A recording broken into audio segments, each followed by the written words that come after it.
Howdy, folks. Greyhawk 4x4 coming at you again, your resident vintage gamer, and we're going to do our campaign update for our first edition AD&D campaign that we play here in the tavern. So where we left off last time was we, as a party, we had investigated this door within a door, as it was called, that one of our former party members, who a player character who had died, had asked some sage to research, and the information was delivered to us because that player character, Cal, was gone. And so we get this information not knowing anything about it. We decided to investigate it. We went and checked out this door within a door. So we find this weird door in this rocky, hilly area that we was supposed to be in the right. We're in the right area, so we assume this must be it. So we go in, and we ended up getting our asses kicked where we had to retreat. We regrouped, and now we went back in again. So this time we go in, and as we go through the rooms and so forth, our first encounter was with a big giant lizard, which we were able to dispatch without too much difficulty. However, after that, we continue through into this. Now we're inside this cavernous type of an area with all these like inclined, sheared off rock faces and so forth, and the hallways or the pathways are like this at different angles, and there's even gaps that we have to overcome by either jumping across or using a rope or whatever to get across. And we get to one that is very wide. We can't really jump across it. So luckily our barbarian, she is strong enough to basically we tie our rope around one of ourselves and jump. She's able to grab us and pull us, up. So we get across that way, having the barbarian haul our asses, because she got 18/something, strength. So so we get across, and we're met by this giant 3-headed wolf creature. It's got 3 wolf heads on it. It's a big, massive guardian creature or whatever, and that was difficult. That thing hit, I think, 6 attacks every round. It got 6 attacks. It got might have got 7, I think, because I think it got 4 claws. It got 4 claws and 3 heads, so 7 attacks. I think it got 7 attacks, I believe. And so the barbarian was tanking this thing. Her name is Sigrid, and played by Stesha, and she's getting hit. I think the first time she got hit by 6 attacks, and so she's taking a lot of damage. So it kind of worked out perfectly with as they call the Holy Trinity. You have the tank, the healer, and DPS and so forth. And so it was actually working out really well, because our ranger magic user was the DPS. She was tanking it. And I'm back there along with the paladin. We have a lower level paladin with us, and we're healing her, the tank. So it kind of worked out perfectly. But it was, nevertheless, it was a hell of a fight, because this thing was doing a lot of damage. But we finally kill this thing, and so we continue on, and the thief in our party, who goes by the name of Xanadu. And by the way, I think he named his character Xanadu before Olivia Newton-John passed away. So it wasn't because of her passing. He had already named the character, because he's had this character for like a couple of months, maybe a month and a half, something like that. So just a coincidence. Anyway, so Xanadu, he's scouting up ahead, because he can move silently and hide shadows and all that. He scouts up ahead, and he finds a room with a guy sitting on a bench, or laying on a bench, on a stone bench, and the guy looks like he's very pale, very thin, gaunt looking, is how he describes him to us. And also in the room is another doorway in the middle of the room, just a doorway. So now this sounds like it's the door within a door now. So he comes back and tells us all this. So my character, as the cleric, I decided I'm going to do divination with my deity to try and get some more information about the guy that's in that room. And I asked, I can't remember how divination exactly works off the top of my head, but I know I asked questions, and the bottom line is my deity informed me that in that room it was extremely dangerous. There was much danger in there, and there was much treasure as well. So we decided to go in, and I think it was the barbarian that first talked to the guy and whatnot. He was not aggressive. He was very cryptic in all of his conversations with us. But it was obvious that he was not afraid of us in any way, shape, or form. He's not clothed in much, if I remember correctly, and he's very thin and so forth. He asked for water at one point, and somebody gave him some water, and he says, this is where it gets kind of spooky, because the guy says, I am 12,000 years old, and I cannot remember the last time I had something to drink. He says, I have opened my veins too many times. And so, of course, at some point, the paladin's able to tell this guy's evil, because the paladin can do that automatically. And so we know the guy's evil, but we also know that he's far too powerful for us to try and attack. So we end up having dialogue with him. And we ask him about this door. We ask him about Cal, the past party member that led us to this point. And he's very dismissive of us, saying that, we're bothering him, we're disturbing him, that he's grumpy because basically he can't die. He's tried every way to die. He's 12,000 years old and all he wants to do is die, but he can't. He's immortal. And he's very frustrated about this and so forth, and he doesn't like us asking him questions. He's getting very frustrated with that. But he's telling us to go through the door. He's saying, yeah, you guys should go through the door. What you seek is behind the door, whatever, And he's telling, and in the conversation there, he starts rambling on about things called technomancers. A group called the Technomancers, and another group called the Court of Eve. And we try to get more information about these things, and he won't give us any more information about them. But he says that, I think he said something to the effect that they couldn't take him out, or that, and I can't remember if he said they fought each other, but that's all he has to say about the matter. And he's dropping these little hints of things that we should want to look into or whatever.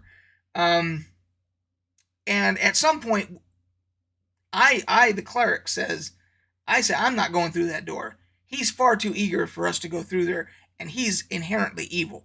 If he wants us to go through there, we should not go through that door. So I decided I want to leave, but all the party members, kind of in unison, the rest of them all decide they're going to go through the door. I think the barbarian was first when she goes through, and then everybody else follows her and just starts going through the door. And inside the door, there is another door that has like infinite blackness behind it or whatever. And they decide to go through that door. And if I remember correctly, before they did that, somebody threw a coin through that, and it ended up in this room that we were in. So it's almost like a loop. And I think I even said that to the clerk. I said, oh, it's just going to be a loop where you're stuck in this loop where you're just going back and forth into this room over and over again. It's going to be like purgatory. But the bottom line is they end up jumping through both doors, the one with the ultimate blacks, and I, as the cleric, decide I am going to go with them because my job as the healer is if they need healing, they need help, I got to be there for them, and I go through it. Well, as we all go through, it's described to us that we're experiencing the most excruciating pain we could possibly imagine. We're feeling like we're being incinerated, burned alive, so forth and so on. And then, boom, we're back in the room with the creepy old guy, having experienced this horrific pain and everything. And he's happy with himself that he got us all to go through. He's extremely happy, particularly with me, the cleric, that he wanted me to go through the most, obviously. And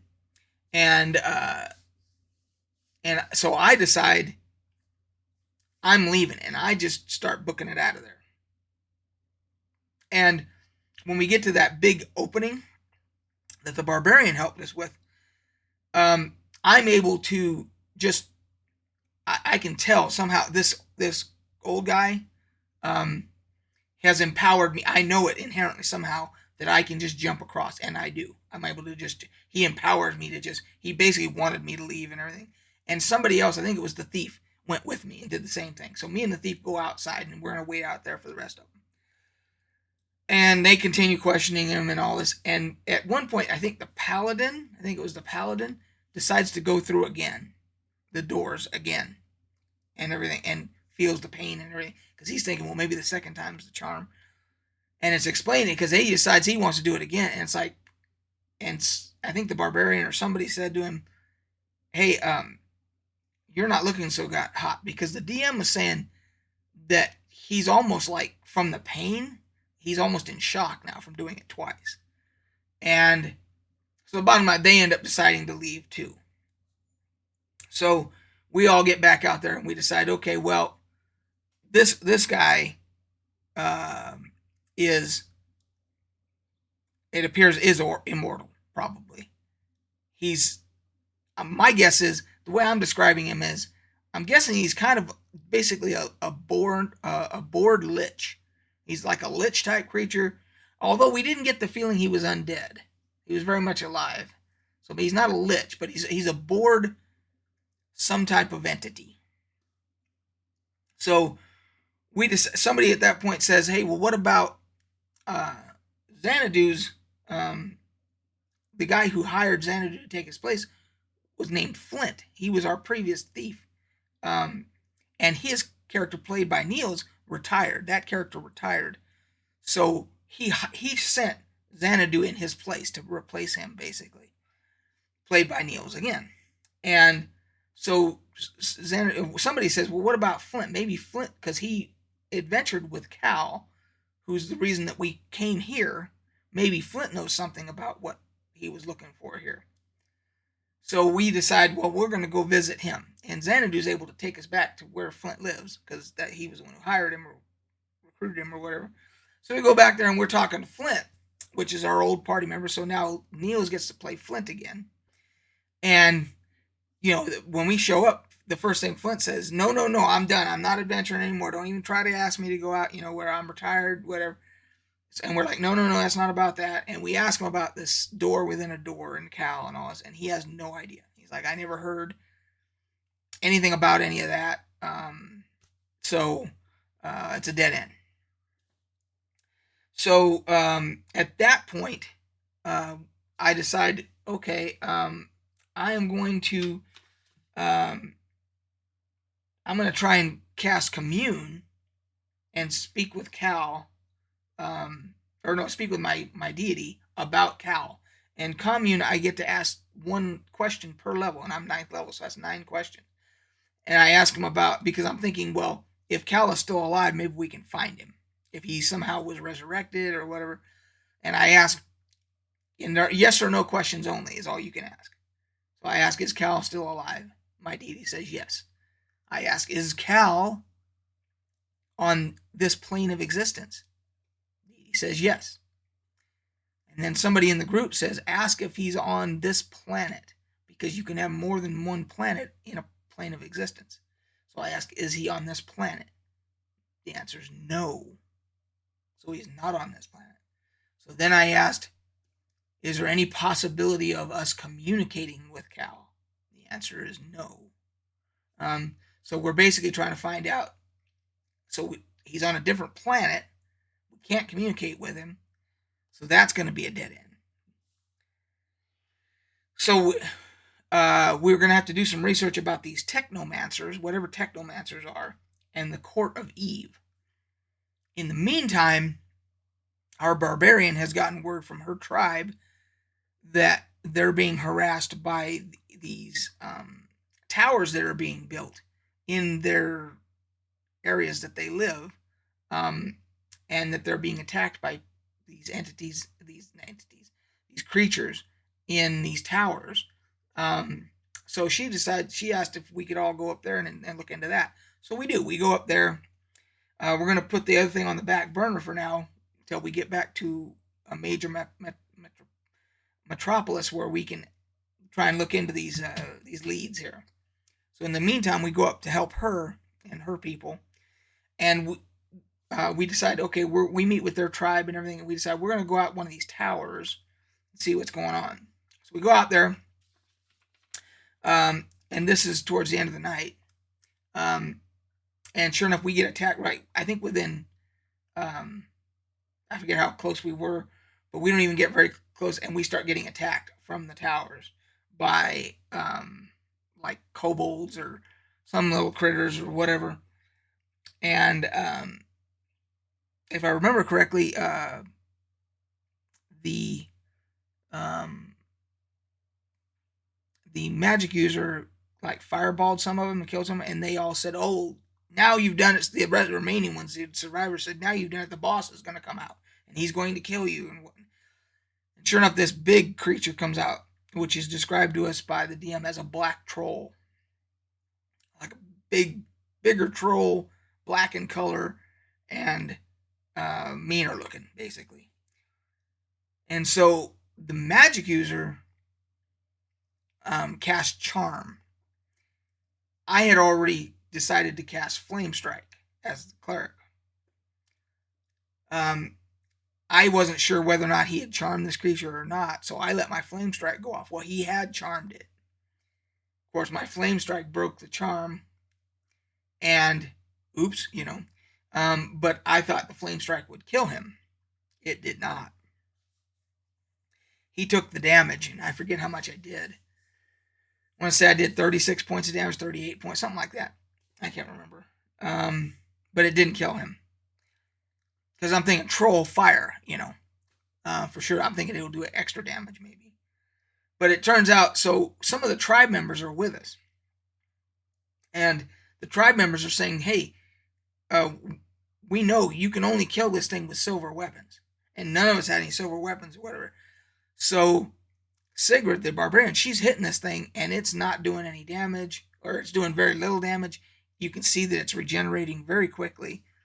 We decide we have to retreat because we can't seem to do any damage. Even the fire damage seems like he's healing. He's regenerating the fire damage, which is wild. And that's where we had to call it for the night. So it was a very interesting night. We never even got the name of that guy, the old guy, the board entity, as I'm going to call him. We never even got his name. All we know is that he's there for in perpetuity, I guess. I don't know. And we have to find out about the Technomancers and the Court of Eve and try and find out what that's all about and figure out how we're going to kill this troll thing. So that's where we stopped. That was the end of the night. I mean, it was a busy night. There was a lot of stuff going on. So anyway, that's the campaign update. We should be playing again this Friday. And if there's any questions, please put them below. Click like, subscribe, all that good stuff and whatnot. I'll do this on a playlist, so you'll be able to go out and watch it on a playlist. And until next time, guys, we'll catch you on the flip side.